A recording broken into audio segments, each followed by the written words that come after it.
दोस्तों स्वागत है सबका आपके YouTube चैनल क्रैश क्लासेस में। आज हम देखेंगे क्लास 10th का एसएसटी का मोस्ट इम्पोर्टेंट क्वेश्चन। क्या एसएसटी का मोस्ट इम्पोर्टेंट क्वेश्चन जो आपके एग्जाम के लिए बहुत ही महत्वपूर्ण है ना। चलिए हम लोग ज़्यादा देर नहीं करते, डायरेक्ट एग्जाम क्वेश्चन देखते हैं। चलिए शुरू करते हैं क्वेश्चन। क्या फर्स्ट क्वेश्चन क्या है? बेल्जियम की संघीय सरकार ने कितने स्तरों को सत्ता का विभाजन किया? कितने स्तरों पर? दो चार 3 5। कितने स्तरों पर? 3 स्तरों पर।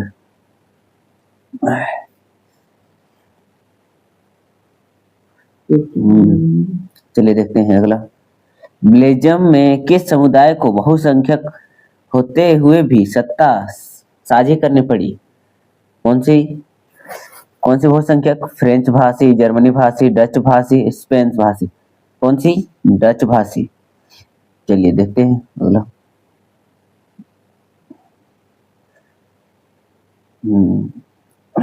बेल्जियम में संविधान में बदलाव कब किया गया? बेल्जियम के संविधान में कब बदलाव किया गया? 1947, 1956, 1970 से 1993, 2000। कब किया गया वहां पे बेल्जियम में? 1970 से 1993 में।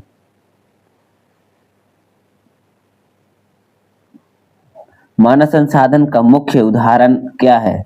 मानव संसाधन का मुख्य उदाहरण क्या है? खनिज, वन, शिक्षित जनसंख्या, जल। यह खनिज, वन, जल, यह तो प्राकृतिक संसाधन हो गया। तो क्या हो जाएगा इसका आंसर हम लोग का? शिक्षित जनसंख्या। चलिए देखते हैं अगला।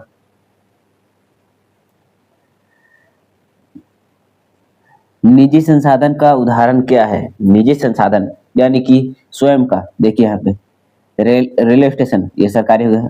सरकारी स्कूल, ये भी सरकार का यानी कि सामुदायिक हो गया। और ये राष्ट्रीय उद्यान, ये भी समुदाय हो गया। क्या हो जाएगा इसका आंसर हम लोग का? इसका आंसर हो जाएगा हम लोग का सी नंबर, किसान की भूमि।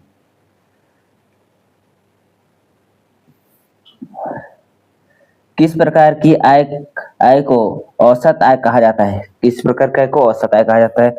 जीडीपी, राष्ट्रीय आय, प्रति व्यक्ति आय, नगद आय। किस प्रकार के आय को औसत आय कहा जाता है? प्रति व्यक्ति आय। चलिए देखते हैं।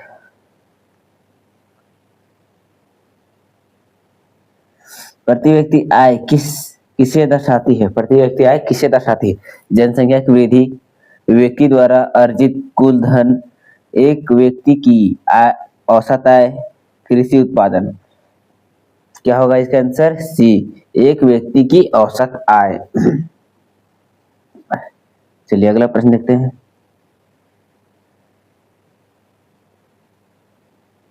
भारत में मानव विकास रिपोर्ट का प्रकाशन कौन करता है? कौन करता है? रिजर्व बैंक, योजना आयोग, संयुक्त राष्ट्र विकास कार्यक्रम, भारत सरकार। कौन करता है इसका?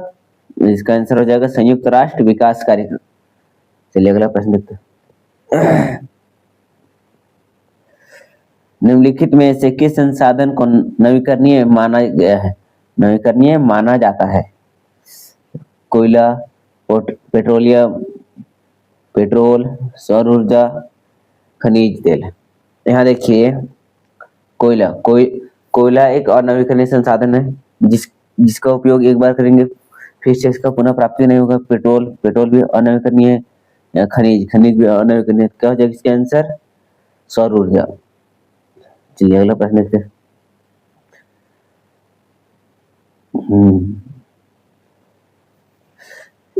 निम्न में से किस राज्य की प्रति व्यक्ति आय सबसे अधिक है? किसकी आय सबसे अधिक है? बिहार, उत्तर प्रदेश, गोवा, झारखंड। यहाँ देखिए बिहार में तो उतना आय नहीं, उत्तर प्रदेश का भी आय नहीं, झारखंड का भी नहीं। झारखंड का पर है आय खनिज संपदा से, लेकिन सबसे अधिक आय गोवा के पास है, क्योंकि या समुद्र के किनारे है बसा हुआ, उसी कारण से इसका आय सबसे अधिक है। चलिए अगला देखते हैं प्रश्न। कौन सा संसाधन राष्ट्रीय संपत्ति कहलाता है? कौन संसाधन राष्ट्रीय संपत्ति कहलाता है? निजी संपत्ति, सड़क और रेलवे, खेत, कारखाना, कौन सा?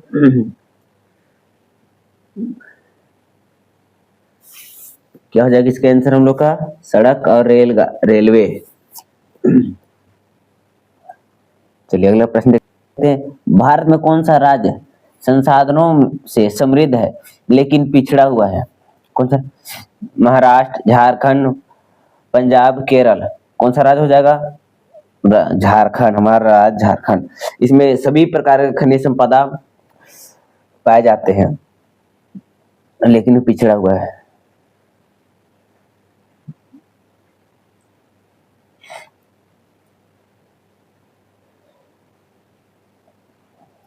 चलिए हम लोग अगला प्रश्न देखते हैं। क्या है? फ्रांस में 1848 की क्रांति का मुख्य कारण क्या था? क्या था? धार्मिक असहमति, राजशाही अत्याचार, औद्योगिकरण, कृषि संकट। क्या हो जाएगा इसका आंसर? इसका आंसर हो जाएगा राजशाही अत्याचार। अगला प्रश्न देखते हैं क्या है।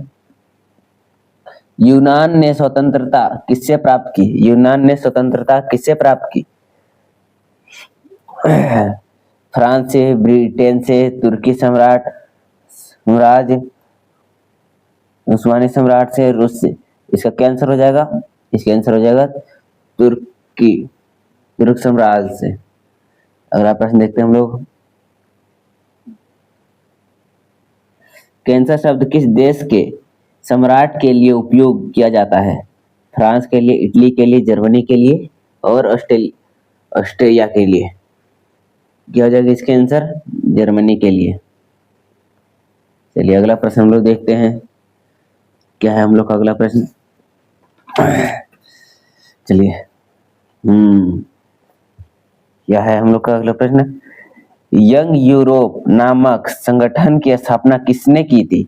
यंग यूरोप नामक संगठन की स्थापना किसने की थी? किसने की थी? कैहूर, बिस्मार्क, मैथ्सनी, नेपोलियन। इसका क्या आंसर हो जाएगा? इसका आंसर हो जाएगा मैथ्सनी, यानी कि जूसेपे मैथ्सनी इसका पूरा नाम है। क्या? सेपे मैथ्सनी, जूसेपे मैथ्सनी इसका पूरा नाम है। चलिए हम लोग अगला प्रश्न देखते हैं। अगला प्रश्न क्या है हम लोग का? जर्मनी का एकीकरण कितने युद्धों के बाद हुआ था? कितने युद्ध के बाद हुआ था? 2, 3, 4, 1। इसका क्या आंसर हो जाएगा हम लोग का? 3 युद्ध के बाद जर्मनी का एकीकरण हुआ था। और आप लोगों का परीक्षा में जर्मनी एकीकरण की प्रक्रिया को संक्षिप्त में बताए और साथ में इटली एकीकरण की प्रक्रिया को संक्षिप्त में बताए। यह 2 प्रश्न बहुत ही महत्वपूर्ण है, याद रखिएगा। चलिए देखते हैं हम लोग अगला प्रश्न। श्रीलंका में बहुसंख्यक समुदाय कौन है? श्रीलंका में बहुसंख्यक समुदाय कौन है? हिंदू तमिल, ईसाई तमिल, सिहली, बौद्ध तमिल। इसका आंसर क्या हो जाएगा हम लोग का? सिहली हो जाएगा। क्या? बहुसंख्यक सिहली थे। चलिए हम लोग अगला प्रश्न देखते हैं। श्रीलंका की जनसंख्या में तमिल लोगों का प्रतिशत कितना है? श्रीलंका की जनसंख्या में तमिल लोगों का प्रतिशत कितना है? 50%, 74%, 29% और 18%। यहाँ बोल रहा है श्रीलंका में तमिल लोगों का, तो कितना हो जाएगा तमिल लोगों का? 18%। चलिए देखते हैं अगला प्रश्न।